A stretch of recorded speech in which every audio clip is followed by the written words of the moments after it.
Dad's Perspective. I am your host, Jay Chattel. My beautiful mom behind the producer table, Amanda Lynn. Hi, Amanda. Hi. Welcome back for another interesting week.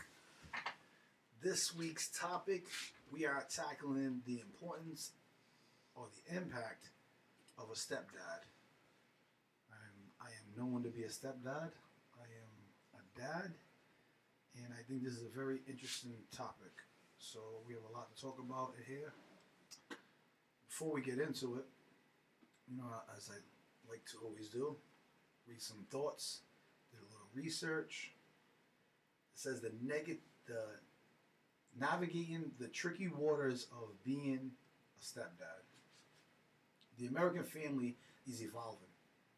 50 years ago, a nuclear family of two biological parents and children was the norm.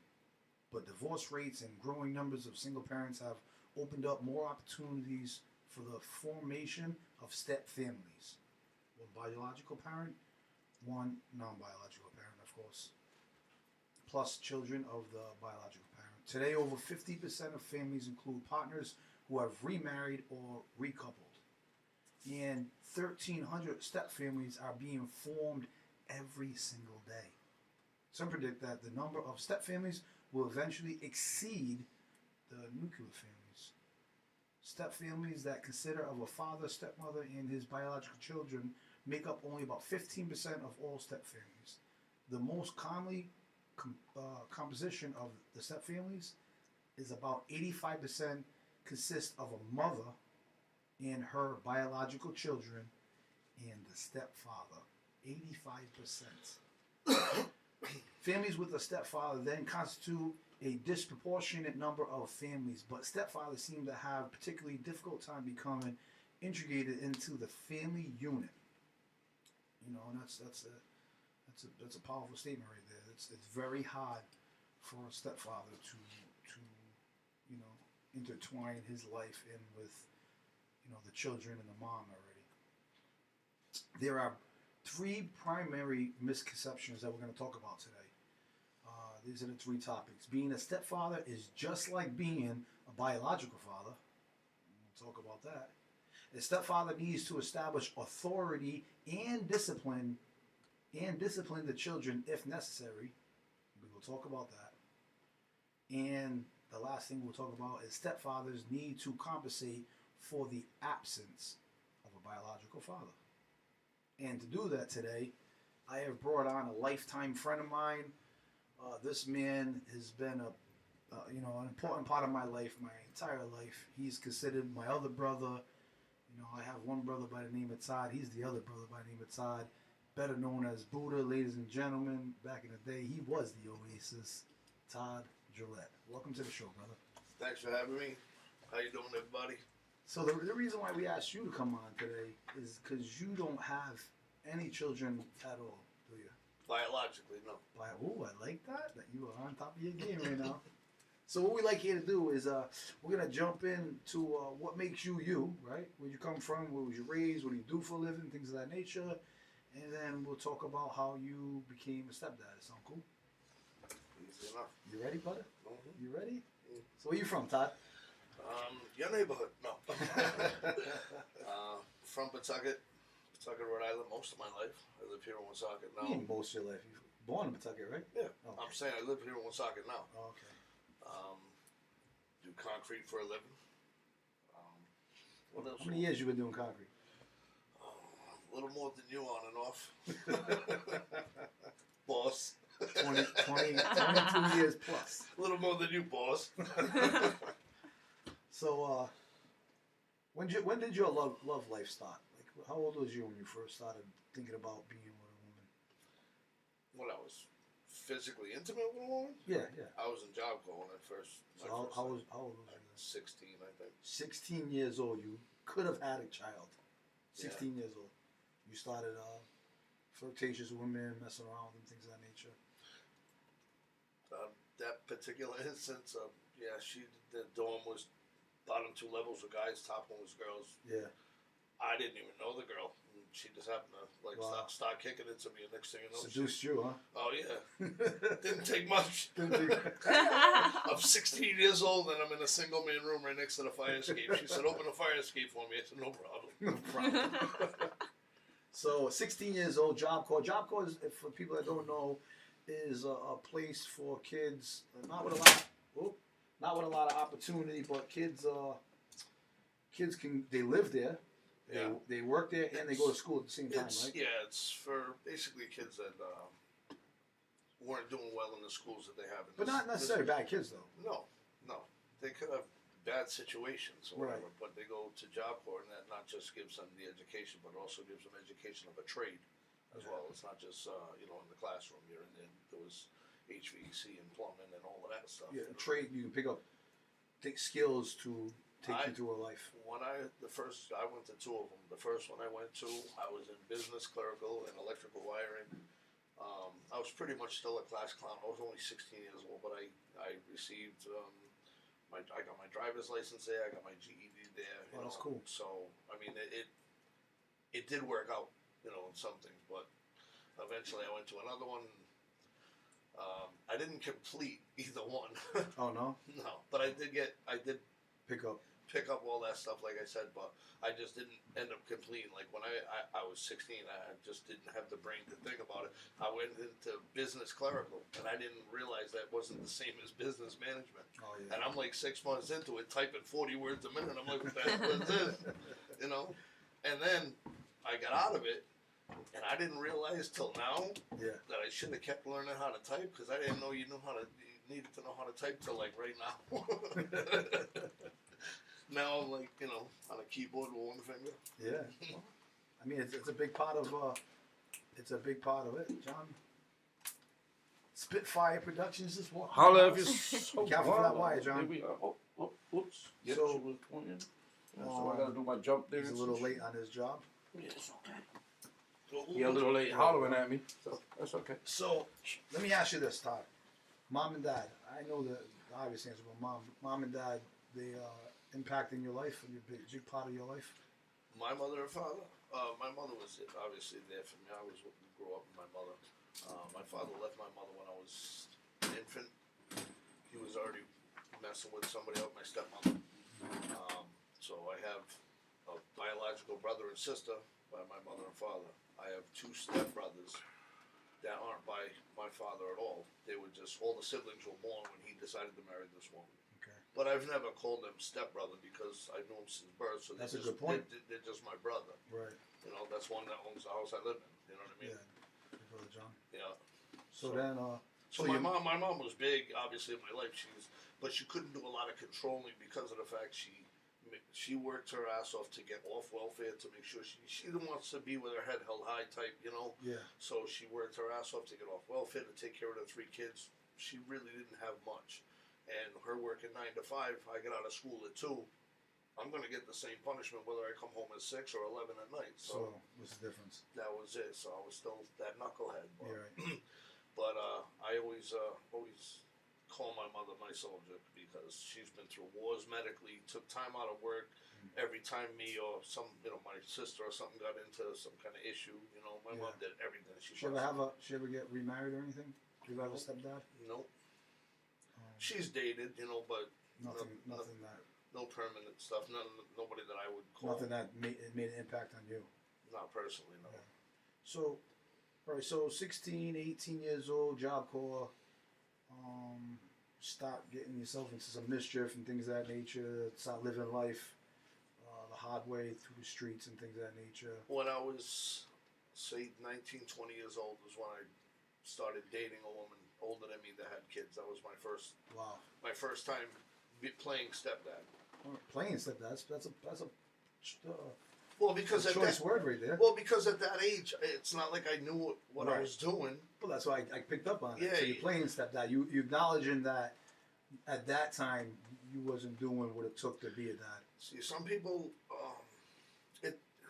will say, like if they're gonna date a woman, she has kids. Oh, that she's coming with a package or something like that, luggage, something. For me, it wasn't like that. I love kids. I think kids are awesome. They they bring out so much spontaneous stuff that you would never expect that just enlightens your day most of the time. Yeah. And all the knucklehead stuff that they do, that brings the love. I mean, I bred dogs for years, you know, and that's They've been your children. and they've been as far my as children. I know, your whole life, right? But that's part of the love process is having to clean up after them and, you know, house break the dog, potty train the kid. You know, it's the same. So all the bad. Dogs are basically children that never grow up. I tell my kids now. They said if you want to have a kid, get a dog first. Right. Just so you can learn the responsibility of having to at least go home 3 times a day just to take the dog out, and that's nowhere near the responsibility of a child. But Right. but at least they would get to Understand Yeah. a taste of it. yeah. This dog has to have food in the bowl. This dog has to go out 3 times a day. Otherwise, I remember you growing up as a young adult, and you always had your dog with you. You know, you kept your dog on the side of you. It was like your child. You fed it great. You took care of it really good. You know, I just remember. Cash was with me everywhere. Everywhere. Everywhere. I just remember. I remember, and I remember how good you used to treat that dog, and it meant the world to you, that dog. So, all right, yeah. So, let's get into. Wait. Let's back up. So now the first time you're playing stepdad, how long did that relationship last for? About 2 years. 2 years, and who called it off? You or her? Oh, I called it off. I was pretty much getting used. I mean, for the most part. I don't want to drag anybody's name through the mud, but Right, I was young, and she took advantage of that. Yeah. You know, so like, you know, hey, watch the kids. I'm just running to the store. She wouldn't come back home until 3 in the morning. You know, stuff like that. But in turn, it didn't bother me. Like that bothered me, but the kids part didn't bother me. Well, Like my mom was pointing out to me, like, you're always watching the kids and this and that, and I'm like, whatever. Yeah. Like back then, I didn't know. Your brother told me you got to get away from that girl. Yeah. You know, but it took outside. Well, you know, outside perspectives always see clearly, right? Of course. And when you're inside, not just that. Anytime you're in a relationship, you get physical, and that causes. Anytime there's any kind of physical, somebody's going to be emotionally involved, and emotion clouds judgment. Bottom line. right? You know, you could tell me whatever you want to tell me about whatever person that you were with or whatever, and I could give you the best knowledge in the world, but you're not going to listen. You're going to take it, but you're not going to listen. You're going to do what your heart's telling you, because your emotions clouding what your brain should be telling you what to do. So, you know what I mean? How old were the children? How many children were there? 4. 4. How old were they? You remember? At that time. One was still in diapers, and they were only like a year or 2 apart all the way up. Yeah, 6 or 7 all the way down. Just starting school down to like this. So there's a lot of responsibility right there, and you stay there for a couple of years. At that age, that's a big impact to the kids when you decided to break it off. No. To be honest, I don't know. When I broke it off, I kind of just broke it Cold? off. With her, I mean, if I saw the kids, because I still became very close to the family. Like, that was my Spanish family I always used to talk about. Yeah. It was because I dated the one, you know, somebody's sister in the family. Right. The whole family kind of we adopted each other, you know. So you became. But I didn't see her kids, except for, like, if it was like a New Year's party or something, I might see them. And they, you know, of course, appreciate me, but that was when they were young, too.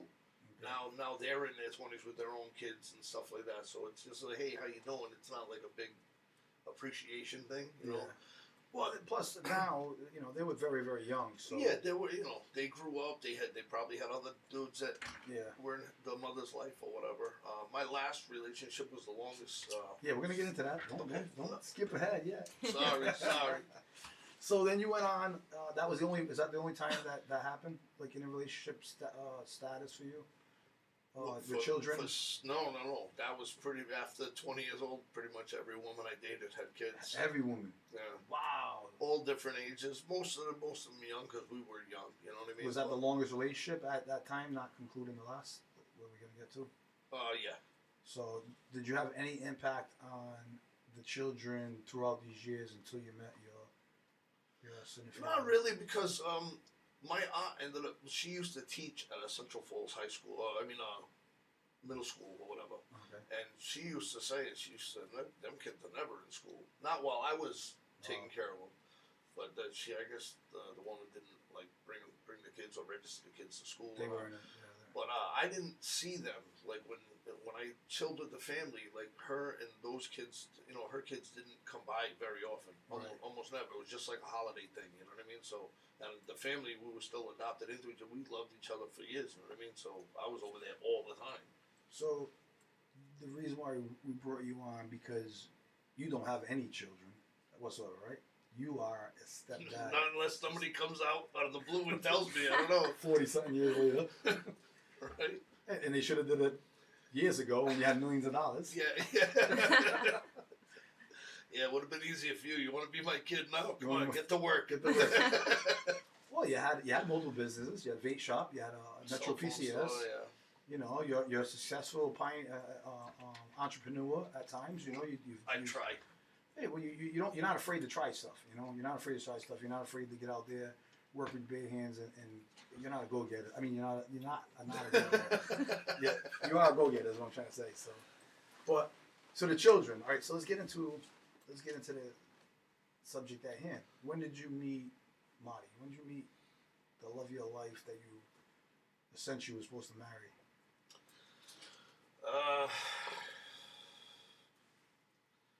That was 14 years ago. 14 years ago. Mm-hmm. Well, April would make 14 years. And how many children did she have when you got with her? 3. 3 children, and what are their names? Destiny. Yeah. Nicholas, but we call him Nico because the way she spells it, N-I-K. Nikolas. Destiny, Nico, and Anthony. Anthony's, we call him Macho. Macho. So. But Destiny's the baby, and when I met her, she was 11. Mm. And then they're 2 years apart. So what was the oldest one you met? Macho. He was 16. 16. Oh, that's a tough situation. 15, 16. 15, 16. He's starting to become into, his own personality. Yes and no, because Macho's very quiet. Like, so even if I was taking rides with him, like, it took like a year before, if I'd have to instigate conversation. He's a very, very, very quiet kid, How long did it take before you felt like you was the stepdad? How long did it into the relationship? How long did you have like a family meeting? Like what happened? No, well, I was seeing her. She was taking care of her mother. We kind of clicked when we met. We met through online. I guess she found me on like online 14 years ago on MySpace or something. She made a MySpace. comment. Oh, me and my girl saw your pictures and blah blah blah. Yeah. At the time, this is when I was jacked and I was bartending over there on Bar One. She always show your pictures and this and that, and me and my girls think you're hot. And of course, I'm going for it. She was a very good looking woman. And she was living in Bedford. She was taking care of her mother. I always took care of my mother, so we kind of clicked on that. You know what I mean? That common bond right there. So, God forbid what happened, the inevitable happened. Her mom ended up passing. And when she did, I already had a few months in there. Mm-hmm. And she was about to be kind of in a situation with 3 kids that, she didn't have nowhere to go. Mm-hmm. But I was just like, it didn't matter to me. That part didn't matter to me. At that point, I was just like, you ready to pack all your stuff? I'll bring you down to Pawtucket. You know what I mean? So you made a big decision, big move early in the relationship. For both of us. Yeah. You know what I mean, obviously you had feelings for her, and 14 years, 14 years in, you called her stepdad for a reason. So we've been 30 years in, me and you, and we butt heads. Yeah, of course, everybody does. It happens, you know what I mean? Yeah. And in a relationship, especially when your heart got that kind of love, of course you're gonna butt heads. You're gonna not hate each other, but you're gonna have so much animosity at some point. You know what I mean? But so when you moved her in, was that the fancy pool house that you had over there? Yeah. That must have been easy for the kids, though, right? The transition, because the transition for them was easy. You kidding me? and at that time, things were going good. I was working at jail marshal at the time, so money was good. You know what I mean? And I had Wiz coming over all the time, so there was tattoo parties and barbecues. Yeah, just the fun life. And a big in-ground pool with a dive. I mean, hey, everybody come over. I had people call me while I'm at work. Do you mind if we go use your pool? I'm like, no. I'm like, I don't want you going over there. You know what I mean? So, let me ask you this. When was the first time you heard, like, oh, this is my dad, this is my stepdad? Did any of the kids ever say that to you?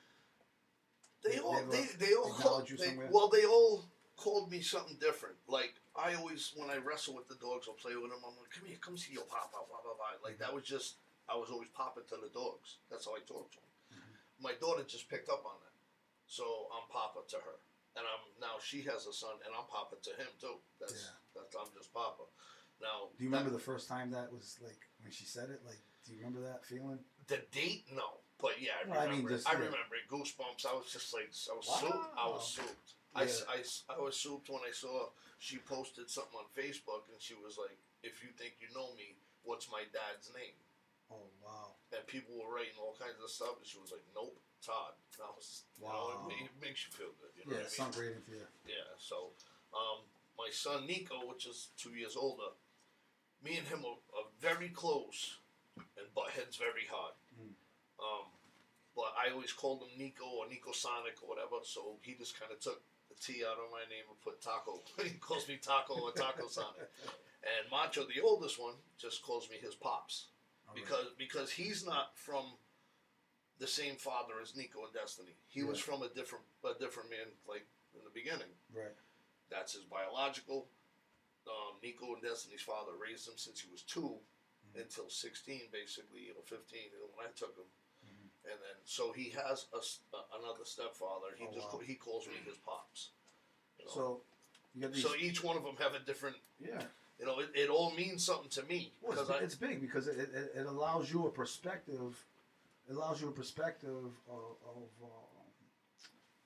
of quality because here you are, a man that owes this family nothing, and you're giving them everything, right? So it allows you a perspective of quality of an insight that that other people can look up to, because there's dads out there that don't even want nothing to do with their own children, and here you are going out on the limb and doing whatever you can for children that you didn't birth, but that you consider your own. So that's powerful right there, brother. That's when I created the statement, I'm not a stepfather. I'm a father that stepped up. That's what's up. That's a positive thing right there. I like that. Because I'm not. I don't consider myself a stepfather. Them are my kids. Them are my kids. Yeah. That's powerful. So when did life stop feeling like, oh, this is my family? I remember the day you called me and you said, Jay, I want you to marry, me and my woman, I want you to marry us. I went and got ordained for you. You remember that, right? Things would have. I went and got ordained for you, brother. I know. Things would have been. I mean, obviously. No, it was a premature thing to. I don't want to sidetrack that. No, when did things start clicking, like in the family aspect? How many years in did you start damn, this is my family? Like, how many years in did it start feeling? For me, I mean, I guess it was a little bit different because it wasn't like the 50s. Like there's a married couple, and okay, now he's leaving. He's married another woman that has kids or whatever, and that's just the way it is. Don't forget there was the Destiny and Nico's father, which is Macho's stepfather. He, that side of the family was still involved. Destiny was actually still living with him. Oh wow! You know what I mean? So, and when kids have separate parents, if kids did that. Let me ask you this: did that cause any animosity inside you in any way? Did it you No.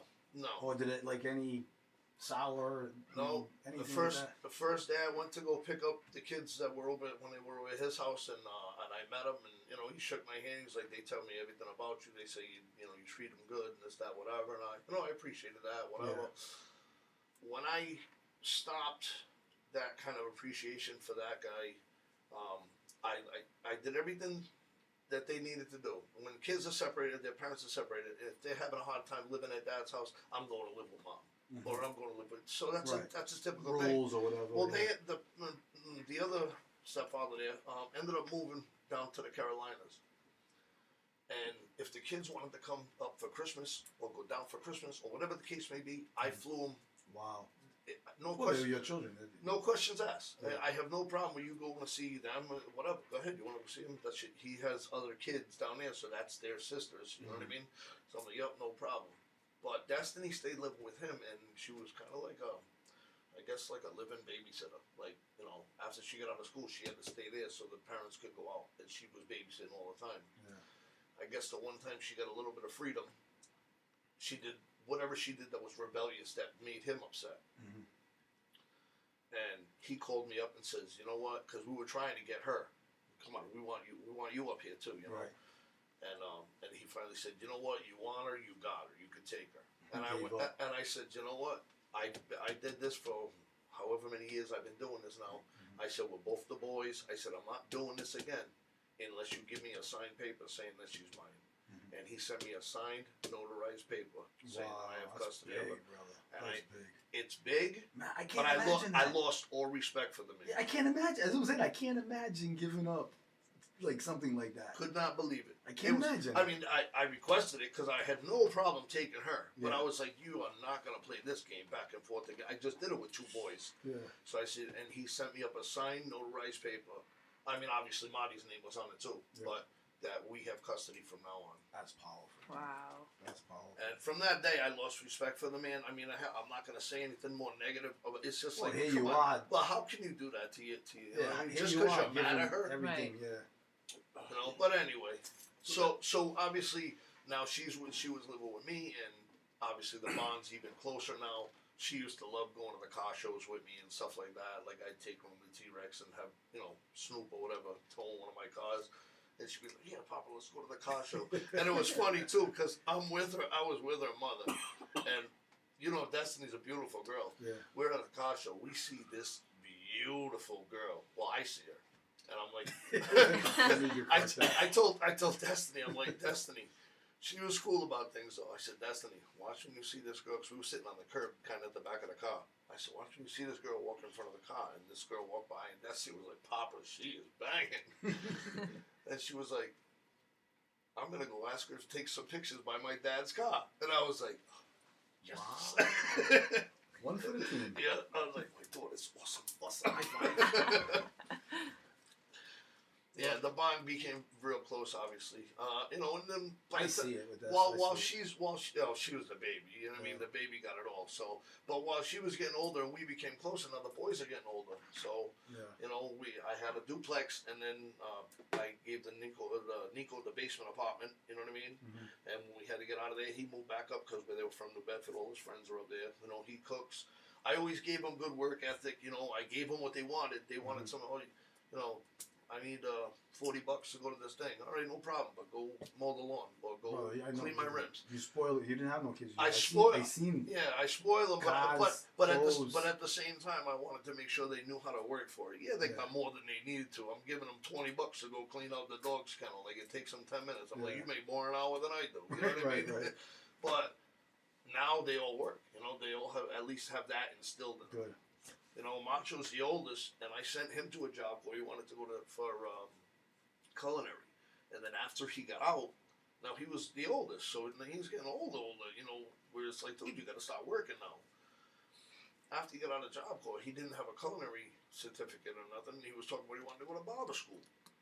And I thought he was like prolonging things just to stretch out the home life, But he was living in Cumberland, and he was taking a bus or a bike, and he went to the Robbery Academy down here in Woonsocket, and he got his barber certificate, and he's been cutting hair every day since. Ever since. Oh, that's powerful. That's good. What a blessing. And he did it on his own. I was so proud of him.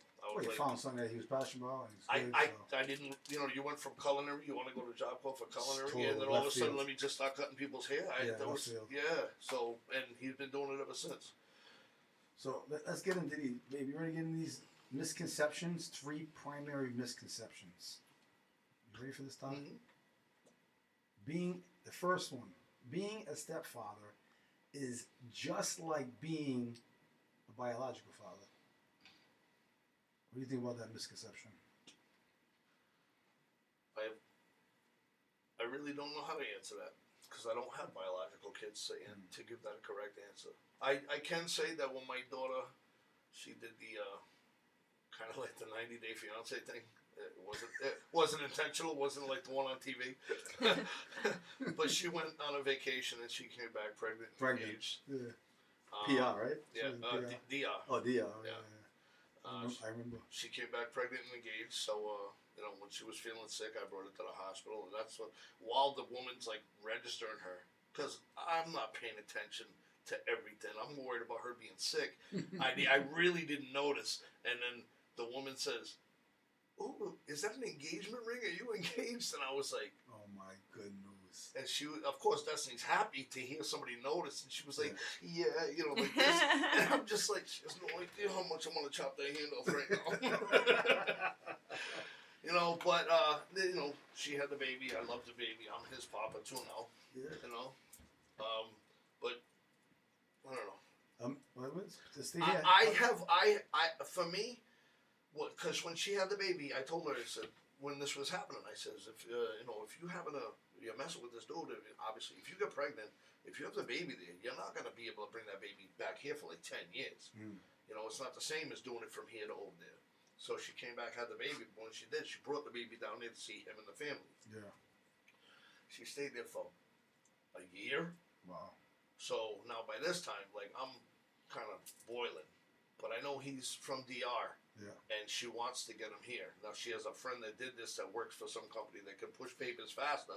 Costs a little money. So I'm like, listen, I don't care. I said, I'll pay for I the... plead the fifth on whatever he's saying right now. I have no idea what he's talking about. I said, I'll pay for the dude's paperwork. Yeah. I don't care. I need you home. I said, I can't protect you in another country. You know what I mean? And I flew her back here, paid for the paperwork to get him back here. Got him back here. And I couldn't believe, I couldn't believe how much I felt for someone that wasn't biologically mine. You know what I mean? I was in tears. I was just like, baby, I need you home. You can't. I need you home. You know what I mean? Right. So, well, Todd, there's no question that you love him. I know that. so we were on that question. I really don't know if I could answer that perfectly because I don't have any biological kids. Amanda, what do you think? Being a stepfather is just like being a biological father. Yes and no. Honestly, yes, it's similar because I mean you're both raising kids, you both want the best for them and everything, but at the same time, you know, you're choosing someone else's kids. You're choosing someone else's kids to love and to treat as your own. It's that choice that separates you from, you know, being biologically attached. Well, and here it says, being a stepfather is. Let me just first say this. I've said it. I said it to Tommy. I said it before in my previous relationship. I am not your dad. I don't have to love you. I choose to love you. You're right. I am not your dad. I choose to love you. There's nothing greater for me to choose to love someone. I'm not forced into something. It's not an obligation of mine. It's something I choose. So I feel like it's more noble. I mean, being a dad is noble enough, right? When you're a good dad. But when you're a good dad. When you're a good dad, that's noble enough. You know, it comes with its own responsibilities and life and love that you can't explain. But being a stepdad for me, it's more noble because it's a choice that you make to have an impact in someone's life that you owe nothing to until you make that commitment. Here it says, being a stepfather is nothing like being a father, even if stepfather is also a biological father, because the stepchildren did not pick their stepfather and might simultaneously feel conflicted about their attachments to their biological father. They will likely be wary about affection towards and receiving discipline from the stepfather. But in the end, a stepfather has no history or legacy with these children, so it's pretty normal for a stepfather to experience feelings of being unwanted, dismissed, or I got to look that up. But it's also important for the stepfather to recognize this isn't a reflection of his capacity as a man or a father. So that's absolutely right. To feel them kind of feelings. I mean, especially as they get older, when they start getting their own mindsets and their own thoughts, and Papa, should I do it this way? And you say no, do it this way, and they do it the total opposite way, and you end up paying for it in the long run anyway. So I understand making trial and error mistakes, but you start to feel like, what am I here for? Like at any point they could just be like, I don't need him no more. You know what I mean? And yeah, I think anybody in that position would feel like that could happen. It could happen. You know what I mean? And here you are. I try to make sure that it's not like I'm making phone calls every day to every one of them. You know what I mean? Destiny and Macho, because they're down here, I can actually see them more. He's Nico's up in New Bedford. And he has his job. His girl has his job. And, he had a daughter, and that woman doesn't let him see the baby all the time. You know what I mean? So, I kind of got to go with when the schedules work. You know what I mean? Yeah. Like I was supposed to see him and his daughter for Easter that just passed, but when I went over Destiny's house, I brought everything there, the Easter baskets, but Nico, Look at you, Papa.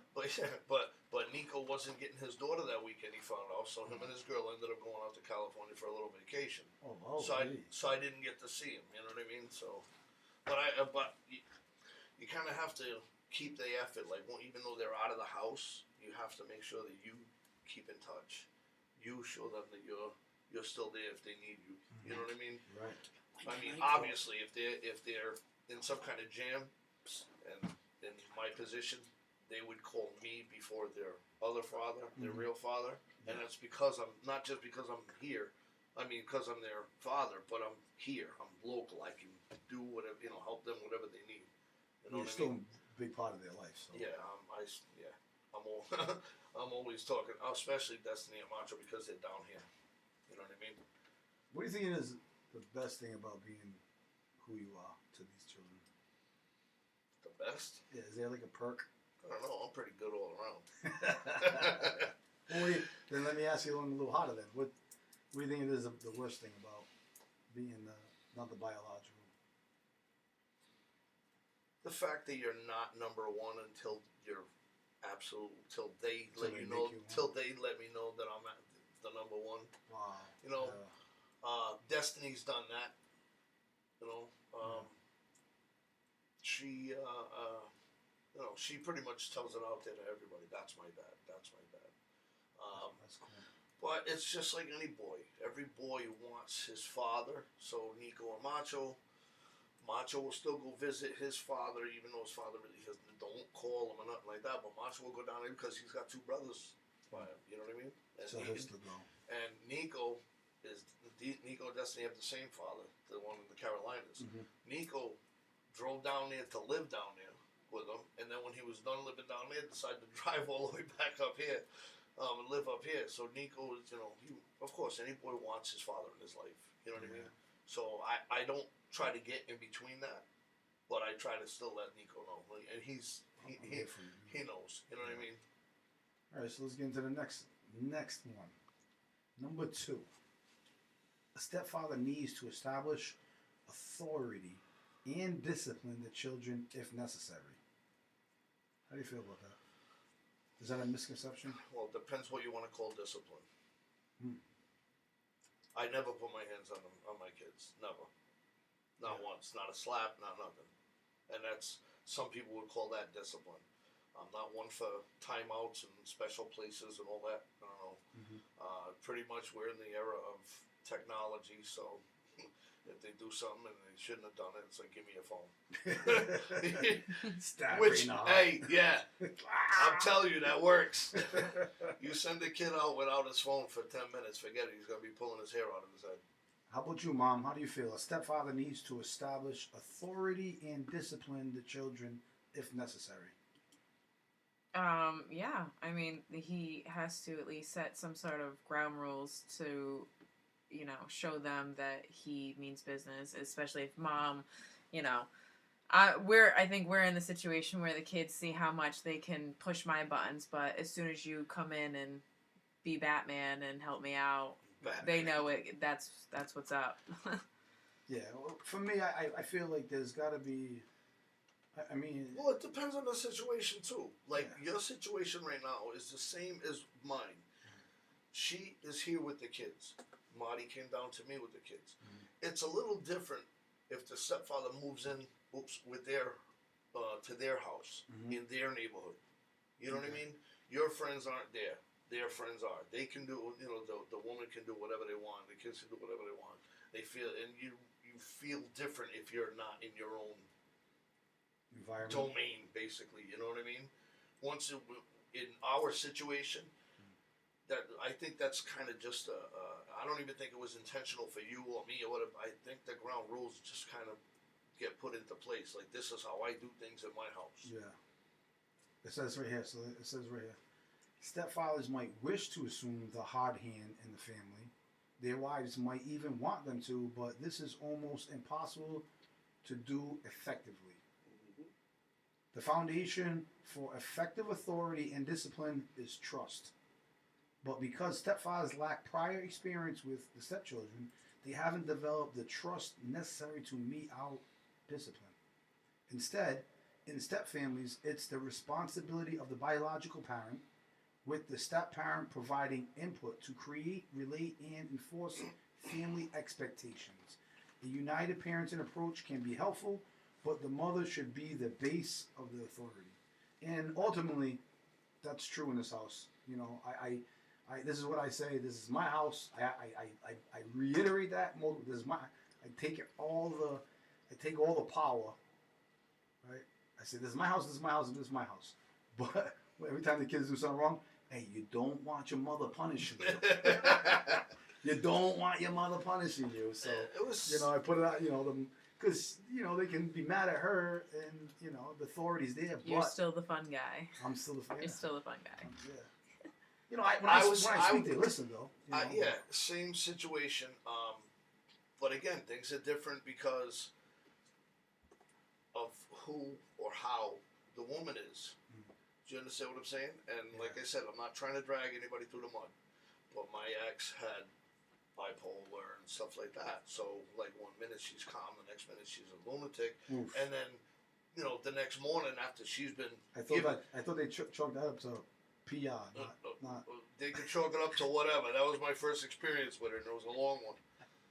But you know, she goes bananas like all day, like cussing you out or whatever, and then the very next day she wants to go here or wants to go there, all happy, smiley, and then wondering how come you're like, you know, looking at it like this. It's like you don't remember what you did yesterday, acting like that. You know what I mean? So with me, it was a little different. The kids even knew. You know what I mean? Like, mom's crazy. You know what I mean? So we had broken up and separated. Every time we did, the kids stayed living with me. One time she tried to wake the kids up. It's like 1 a.m. We're leaving. They're like, no, we're not. We're staying. We're staying. See you later, Mom. Go back to sleep. You know? So it's there. The topic is good, but it's different scenarios with different people. Right. You know what I mean? So I'm just explaining my situation. Hey, listen. Well, all we're doing here. This is a motto that I'm trying to. Live by. We're trying to create the best dads we could possibly be on the show, so I can be the best dad I can possibly be. So that's all we're trying to do here. You know, let's talk about it. Things have to be discussed, right? We talked about the good, it the at bad, work. the ugly, right? We were talking about it at work one time. Yeah. That it was just like, it's unreal how this, you know, so many women out there that say, you know, this guy, nobody wants to be the real father, nobody wants to be a real man. And there's people, all the guys we grew up with, All of them. and every one of them that have children break their backs to try to be in their I don't children's think I lives. could, at this point in my life, I don't think I could be friends with a bad dad. You know what I'm saying to you? Yeah. Like, I think, not that I would pass judgment on them, but I don't want that type of person around me at this point in my life. I've been through too much in my life One is to known, have a friend that's going to be... one is known by the company he keeps. Yeah, I can't, like, you're a bad dad, I don't want to be... You know, I'm a very boisterous person. I'm going to, you know, like... I'm gonna speak up one way or other, you know, on the children's behalf, and it's not my business because it's not my children, right? So I don't think I could be friends. I can't think of anybody that's in my core group of friends that I consider my brothers, my friends, people I call up. I don't know one that's a bad. I ain't saying any of them are perfect, right? None of us are perfect. Of course. We all make mistakes. We all fall short of glory, right? The difference between not being perfect and just not being there. And just not being there. That's a big difference. Yeah, that's a big difference. I know people that are losing their mind right now, not, you know, because they want to see their children, they can't.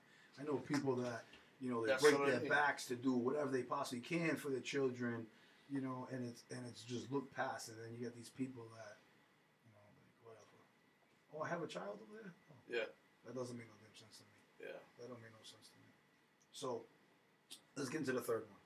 We got about 15. How many minutes we got left? About 15 minutes. 15. All right. So this is the third and final misconception about fathers or stepfathers. Stepfathers need to compensate for the absence of a biological father. Is that a misconception? Say that one more time. stepfathers need to compensate for the absence of the biological father. I don't think they have to compensate. Oh well, I don't think I had to compensate for it. I'm me, and things that I do, my kids would either have liked or not liked. You know what I mean? And they kind of it's. If you've never eaten Chinese food and then all of a sudden you go out to China and be like, what the hell is all of this? And you start actually enjoying yourself.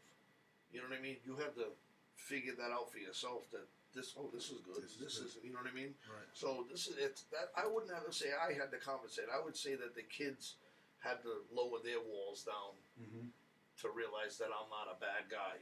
Right. Do you understand what I'm saying? Yeah. I was just being me.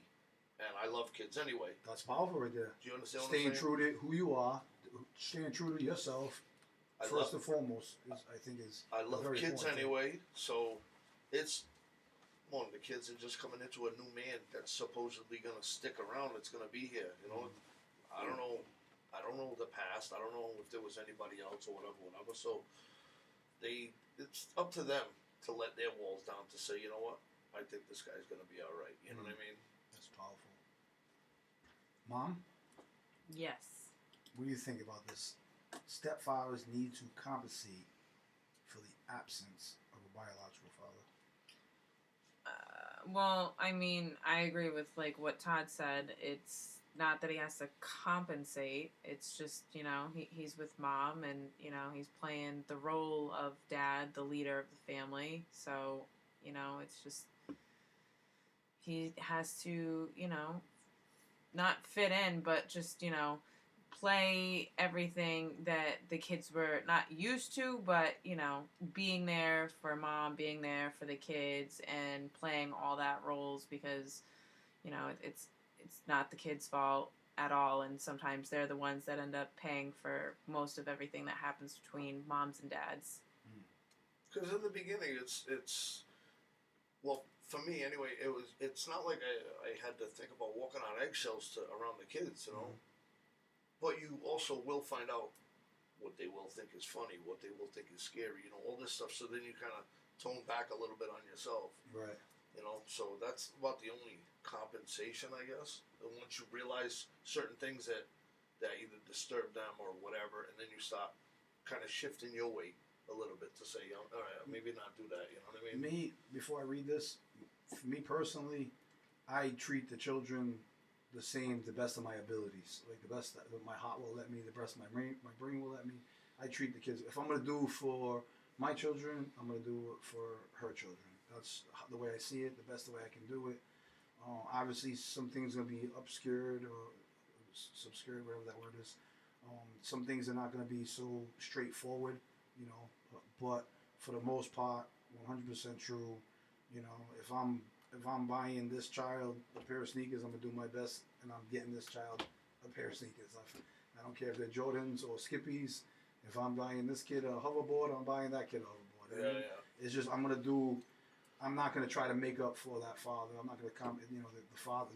That person doesn't want to do his job. That's his loss. I don't even bring them up. Yeah, that's not my I haven't. case. Oh, I haven't had to. I haven't. The only time I've had to was, like I said, if they were moving that's back not and my case. forth between dad and mom or I whatever. speak would highly just- all the time of no matter if the person's a deadbeat or not. I don't put nobody down. I'm not trying to, at least to the children. I'm not telling them if their dad's a fucking. The only thing I've ever spoken like that to the children Yeah. was when I got that signed paper for Destiny, and I said I lost respect for him. Well, I mean, But that's all I he's said. Up, of course, bro. He's Look, like, signed, notarized paper. I couldn't believe I said it, and he did it. Yeah, I couldn't believe it. All right, so this is what it says here. I found that most attempts at coming between children and an absent father will backfire and result only in acrimony towards the stepfather. Stepfathers cannot define themselves by what another man did or didn't do. In addition, any overt comparison with the absent father will generate more ill will than gratitude. Wow.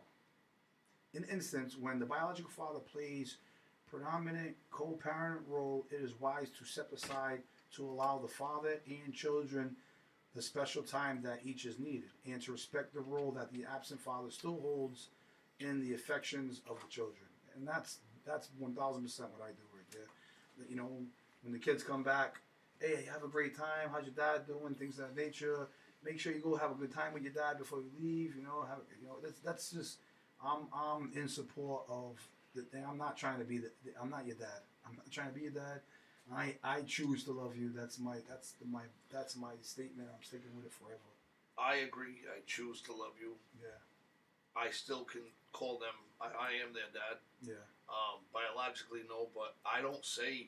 Listen, even Destiny, I'm her dad. But if she wants to go down to visit him or whatever, but he hasn't even attempted to see her baby or Nico's baby or nothing. Like, no, they haven't even seen Aaliyah, Nico's baby. That's you know what crazy. I mean? She's like 2. Like, how do you not even want a picture or something? Like, you know what I mean? That is I don't crazy. know. That's just mind-boggling. How's it being? So how many minutes we got left?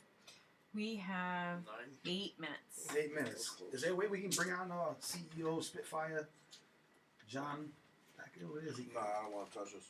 No. This is too All much right. for me, man. I don't even This want is to touch Spitfire that. back there. Spitfire Productions. I go crazy, man. I don't want to. I Well, can't touch that. So let's we got 8 minutes.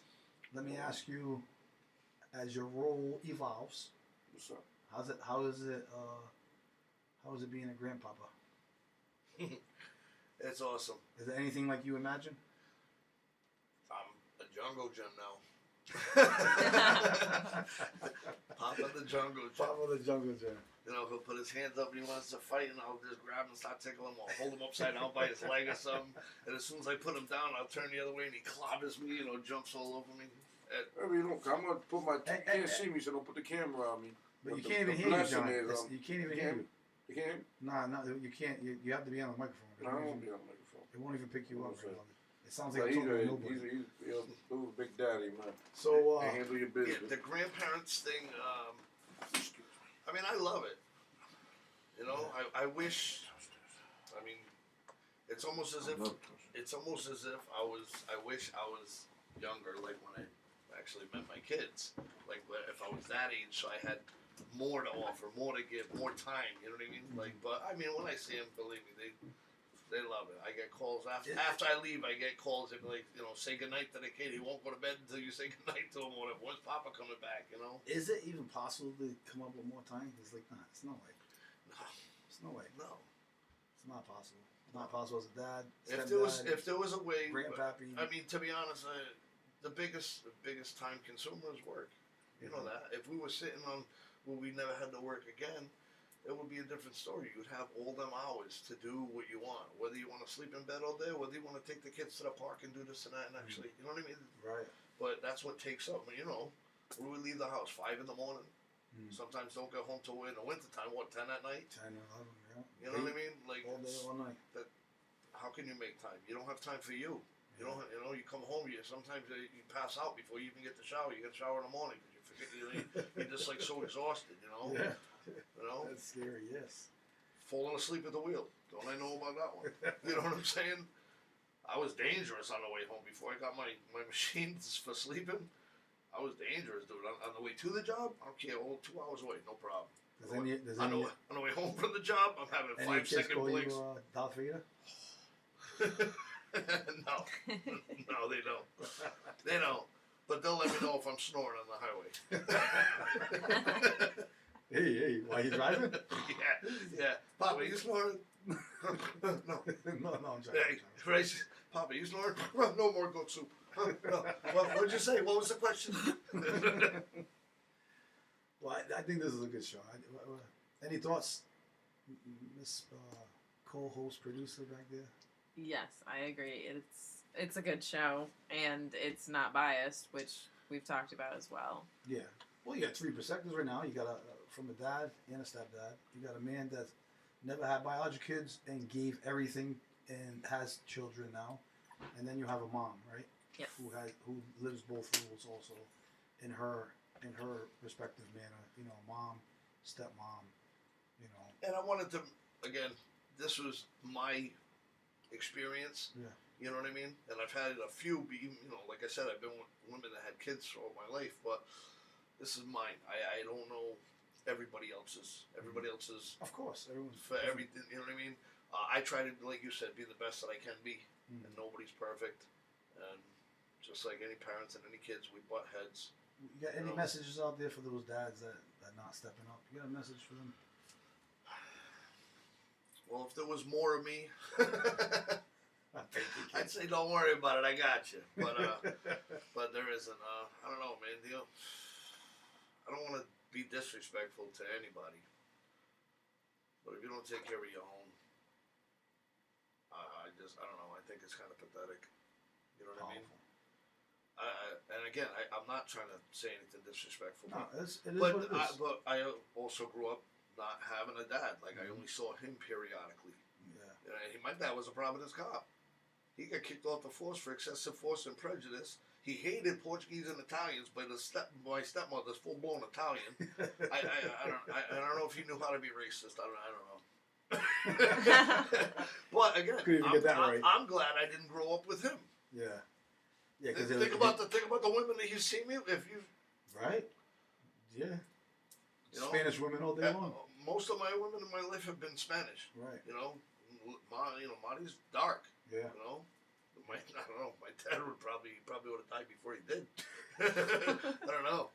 But in that sense, because my mom was the one that raised me, I only saw my father. My father was he beat the hell out of my mother, my stepmother, and my stepbrothers. Man. Beat him. Yeah. He broke an inch-thick cutting board across my brother John's ass. My brother Randy cussed at the table, made him eat out of the dog bowl.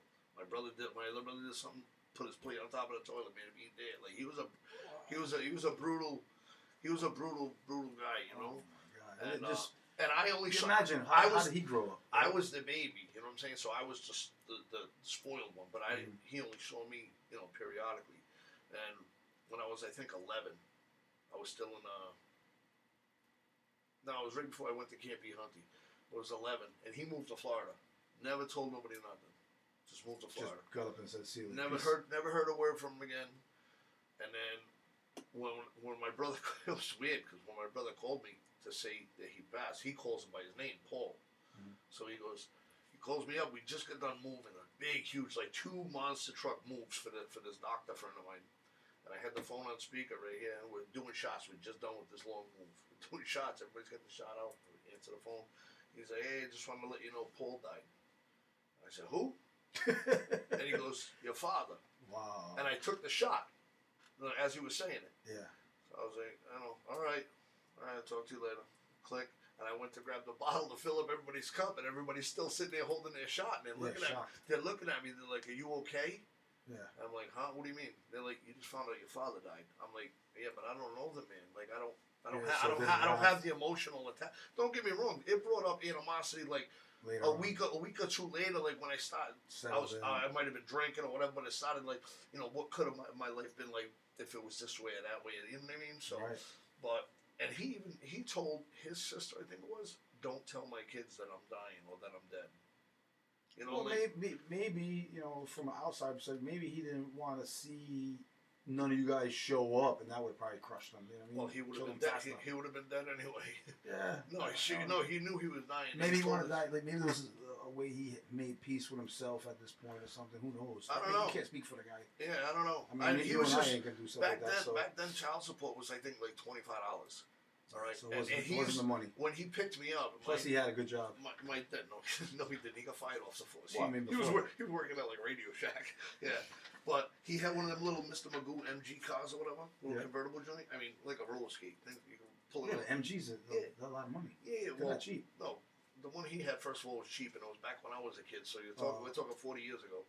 All right, so he used to pull up at my mother's house with my stepmother in the car. Yeah. Have me go downstairs. I had to sit down and put my head in her lap the whole way to his house, just so I wouldn't see the way to get to his house. Wow! To tell my mom about. I did not see that coming. Hey, to tell my mom about the child support. I was 5. If I'm driving from Pawtucket to wherever he lived, you ain't gonna know you live. So 2 lefts and a right. Yeah, exactly. I'm 5 years old. You kidding me? Wow. But hey, that's how much faith he had in you. But that's the kind of person that he was. I don't know. I mean, I have no explanation. How much of an impact do you think that has had on you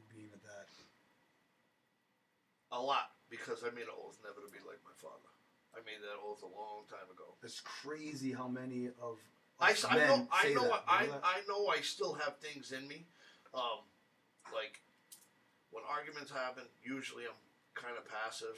Okay, until it starts getting too crazy, and then I'll just like lose my shit. You know what I mean? I don't think I've ever seen you really. And when I lose, oh sorry if I, Alright, I mean, this is if radio. I lose it, yeah, that's when like bitch, you know, that's that kind of stuff comes out.